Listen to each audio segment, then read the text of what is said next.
There is a question older than language, older than myth, older than the first spark that ignited the stars, not how the universe began. We know that story. A flash of expansion, light bursting into darkness, energy forming matter, matter forming galaxies, galaxies forming us.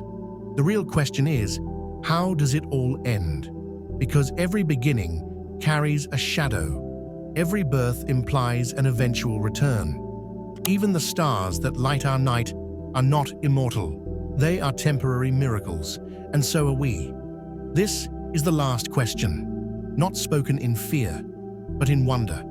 What is the final chapter of reality?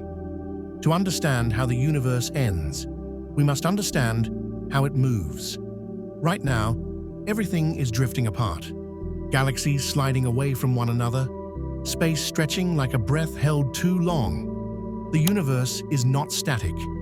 It is expanding, not slowly, not gently, but with acceleration. Every second, there is more space than there was before, more distance, more silence between the stars.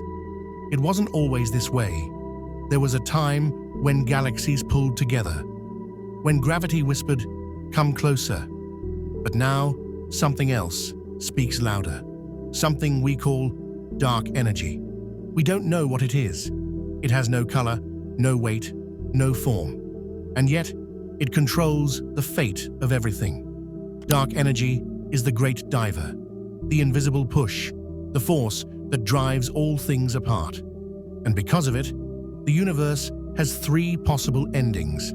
The first is the heat death, a future where everything keeps expanding. Galaxies drift so far apart that even light cannot cross the distance between them. Stars burn out, planets freeze, matter decays into nothing but thin dust scattered across an endless void. No warmth, no structure, no memory, just silence. Forever, not a dramatic ending, a slow fading, a candle with no wax left, a story with no reader.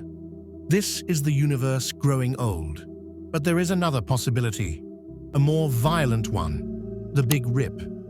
Imagine dark energy growing stronger, not steady, but hungry, pulling harder, faster, galaxies torn apart, stars shredded, planets ripped from orbit, atoms stretched until even their cores unravel. Reality breaks at the seams, not with fire, but with tearing. The cosmos does not fade, it is pulled open. And then there is the third ending, the Big Crunch. In this version, gravity takes back control. The expansion slows, stops, reverses. Galaxies fall toward each other. Stars collide. The night sky fills with fire. The universe collapses into itself. All matter crushed into a single, impossibly dense point. The end looks suspiciously like the beginning. And the question becomes, is this truly death, or is it rebirth? A cycle, a heartbeat, the cosmos inhaling and exhaling across eternity. But the universe does not answer directly. It speaks in background radiation, in redshift, in entropy, whispers scattered across billions of years.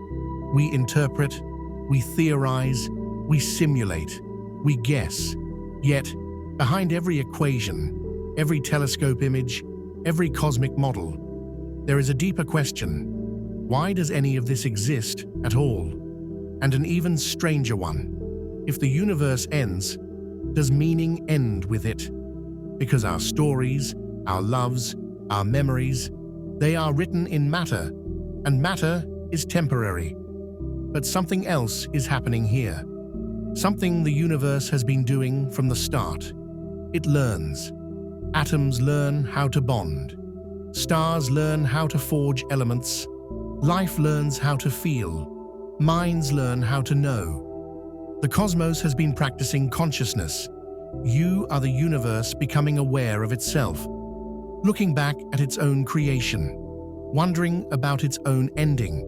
You are the question and the answer, both. So maybe the end of the universe is not an ending at all. Maybe it is a return. If the universe freezes, consciousness does not end. It transforms.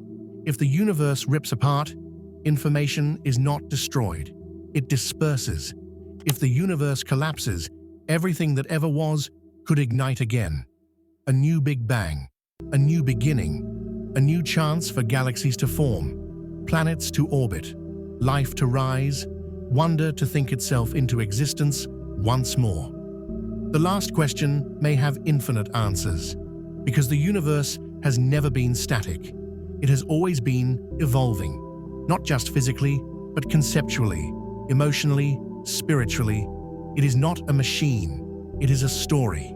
And stories do not end. They change shape. So how does the universe end? Maybe quietly, maybe violently, maybe beautifully. But the ending is not what matters. What matters is that we are here, now, awake, aware, able to ask the question, able to look up at the night sky and understand. Those stars are not just lights. They are our ancestors. They are our future. They are the proof that endings are simply beginnings rearranged.